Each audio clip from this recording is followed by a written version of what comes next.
नमस्कार, मैं संजय भाटिया हूं और आप देख रहे हैं लोकमत हरियाणा न्यूज। आज एक बार फिर से मैं बात कर रहा हूं रोहतक लोकसभा सीट के बारे में। रोहतक लोकसभा सीट से कांग्रेस के प्रत्याशी हैं दीपेंद्र सिंह हुड्डा और भारतीय जनता पार्टी के प्रत्याशी हैं डॉक्टर अरविंद शर्मा। डॉक्टर अरविंद शर्मा की बात करूं तो डॉक्टर अरविंद शर्मा के लिए भारतीय जनता पार्टी के बड़े बड़े नेता प्रचार के लिए आ रहे हैं। बीते कल भारत के गृह मंत्री अमित शाह भी झज्जर पहुंचे थे। रोहतक में आज भारतीय जनता पार्टी के राष्ट्रीय अध्यक्ष जेपी नड्डा ने भी रोड शो किया। इसके अलावा भी कई बड़े नेता अरविंद शर्मा के प्रचार में आ चुके हैं। वहीं बात करें अब कांग्रेस प्रत्याशी दीपेंद्र सिंह हुड्डा के बारे में, तो दीपेंद्र सिंह हुड्डा एकमात्र ऐसे नेता हैं जो भारतीय जनता पार्टी के बड़े बड़े जो धुरंधर नेता हैं उनका अकेले ही सामना कर रहे हैं, यानी कि अपने चुनाव को खुद ही लड़ रहे हैं। उनकी छोटी छोटी जनसभाएं रैलियों में तब्दील हो रही हैं। उनकी लोकप्रियता इतनी है रोहतक लोकसभा क्षेत्र में कि दीपेंद्र के इंतजार में युवा, बुजुर्ग, महिलाएं, अन्य लोग जो हैं घंटों इंतजार करते हैं। जब दीपेंद्र सिंह हुड्डा पहुंचते हैं, फूल मालाओं से उनका स्वागत किया जाता है, पटाखे छुड़ाए जाते हैं, लड्डू बांटे जाते हैं, कहीं पर उनको तोला जाता है। यानी कि कुल मिलाकर एक तरफ तो भारतीय जनता पार्टी के धुरंधर बड़े बड़े नेता और एक तरफ सिर्फ अकेला दीपेंद्र सिंह हुड्डा, यानी कि दीपेंद्र सिंह हुड्डा इन सभी भारतीय जनता पार्टी के नेताओं पर भारी पड़ते हुए दिखाई दे रहे हैं। तो आज भी दीपेंद्र सिंह हुड्डा बादली हल्के के कई गांवों में पहुंचे और उन्होंने ग्रामीणों से सीधा संवाद किया। दीपेंद्र सिंह हुड्डा की सिर्फ एक ही बात है, उनके मुंह से एक ही बात निकलती है, वो बात है विकास। यानी कि वह और कोई बात नहीं करते, लोगों से संवाद करते हुए विकास की बात करते हैं और लोग भी हाथ उठाकर उनका समर्थन करते हुए दिखाई दे रहे हैं। तो आइए देखते हैं आज बादली हल्के में किस प्रकार से दीपेंद्र सिंह हुड्डा का स्वागत किया जा रहा है और पत्रकारों से बातचीत करते हुए दीपेंद्र सिंह हुड्डा ने क्या कहा।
जिन्होंने फूलमाला से स्वागत करना है वो एक बार पहुंच जाए।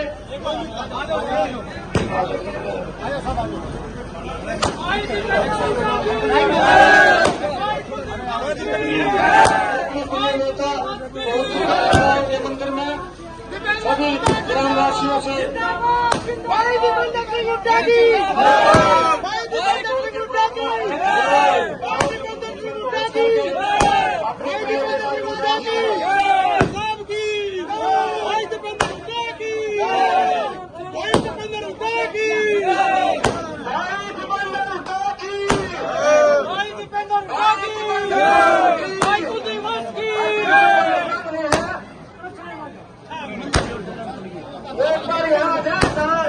स्टेज के पास साथी ने पगड़ी बांध में पास आ जाएगा एक बार। नीचे करो। लगातार गांव का दौरा कर रहे हैं, किस तरह का जन समर्थन? बहुत अच्छा, लोगों का बहुत अच्छा आशीर्वाद मिल रहा है। रोहतक से इस बार बड़े बहुमत के साथ कांग्रेस पार्टी जीतेगी, मुझे विश्वास है। आज खड़गे जी आ रहे, कल राहुल गांधी आ रहे, किस तरह का रुझान देखा? आज खड़गे जी का कार्यक्रम कल राहुल जी का है, परसों प्रियंका जी का है। बहुत अच्छा कार्यक्रम रहेंगे। अमित शाह कह रहे हैं कि 4 तारीख के बाद साहबजादे जो है वो थाईलैंड चले जाएंगे छुट्टी का। कौन? अमित शाह जी कह रहे हैं। कौन चला जाएगा? साहबजादे राहुल गांधी के बारे में। ये देखो, ये इस तरह की बात करते रहते हैं, क्या इसका? अमित शाह ने कहा है कि 4 जून के बाद जब रिजल्ट आएंगे, जब कांग्रेस जुड़ो यात्रा। राहुल गांधी जी ने बड़ी मेहनत करी जी। मुकेश दूसरे कोने तक चलने का साहस दिखाया जी। वो अपने बारे में सोचे हैं अमित शाह जी। मेहनत उन्होंने करी है, वो ईमानदारी से मेहनत करते हैं, सच बोलने वाले लीडर हैं और किसी से ना डरने वाले लीडर, ईमानदारी से मेहनत करने वाले लीडर राहुल गांधी। कल अमित शाह आए थे तो उन्होंने ये भी कहा था कि सोनिया गांधी है जो वो अपने बेटे को प्रधानमंत्री बनाना चाहते हैं और भूपेंद्र हुड्डा है वो अपने बेटे को मुख्यमंत्री बनाना चाहते हैं। देखिए, प्रजातंत्र में तो लोगों की अपनी मर्जी होती है, लोग किसको चुनते हैं, लोगों की मर्जी। समित पात्रा ने जगन्नाथ का अपमान करने का जिस तरह से किया हो उसका भी हम अपने मुद्दों पर स्वाति मालीवाल मामले में जांच के आदेश दे दिया। हम अपने मुद्दों पर थोड़ा फोकस है। हमारा ये है कि लोग का आशीर्वाद मिल रहा है और मैं विश्वास के साथ कह सकता हूँ कि आशीर्वाद लेकर दिल्ली जाकर मैं अपने लोकसभा क्षेत्र के मान सम्मान को तो बढ़ाने का काम करूंगा ही, लेकिन ये आशीर्वाद वाया दिल्ली चंडीगढ़ जाएगा। हरियाणा में बहुत जल्दी हरियाणा में सत्ता परिवर्तन करने का काम रोहतक लोकसभा सीट का नतीजा करेगा। हरियाणा में कांग्रेस की सरकार बनेगी, यही हमारा संकल्प है। कल झज्जर में रैली थी, कहीं कहीं से लोग बाग जुटाए गए रैली में भीड़ जुटाने के लिए।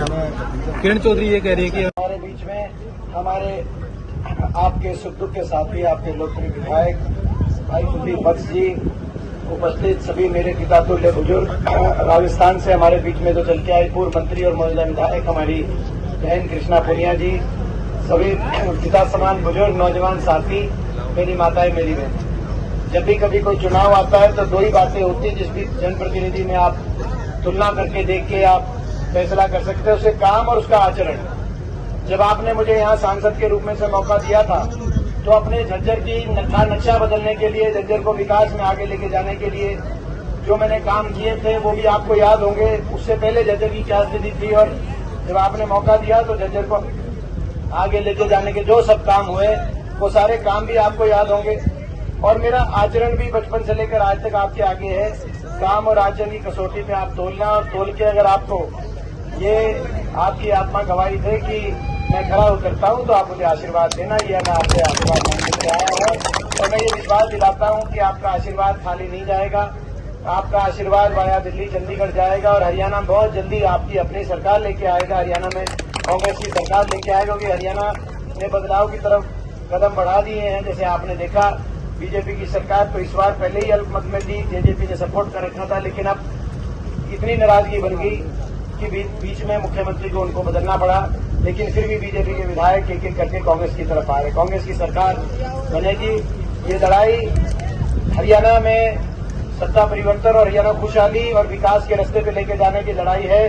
ये लड़ाई बाबा साहब भीमराव अम्बेडकर जी के संविधान को बचाने की ये हम लड़ाई लड़ रहे हैं और ये लड़ाई अपने इलाके में राज लाने की और अपने इलाके को आगे लेके जाने की लड़ाई है। इसको मत चूकना।